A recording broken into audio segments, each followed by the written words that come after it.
Sen napataukku ja joku mustalaisen räkälaukku. Itse oot mustalainen. Mä en mä sanonut sua mustalainen. Sanoin sua, että se joudut räkälaukkuun.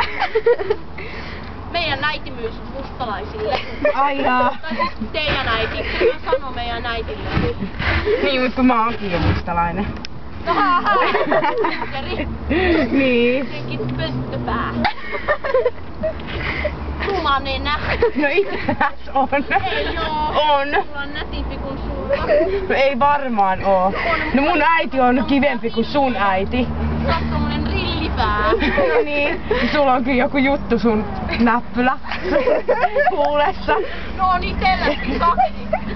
Ei oo. No onhan. Enkä mä nyt ihan sokea ole. No oot kyllä. Sulla on rillitkin, niin ne kyllä pitäisi se sokea on. Nee. Sulla ei oo varaa edes ostaa ehjiä housui. Sulla on tommosia vanhoja mummon reppuja vaan päällä. No niin just. Itelläs on. Mä en enää puhu Sulla on sun. rumit kaveri. Itelläs on vielä rumempi. No mulla on sentään yksi tosi ystävä. Tulla vaan monta tommoista Retku-Pekka-kaveria, joka oikeesti tykkää susta ees. Kyllä mä tiedän, ne on kertonut mulle.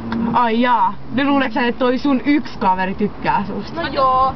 Etkö tykkää? No Enemmän kuin susta. No, aha.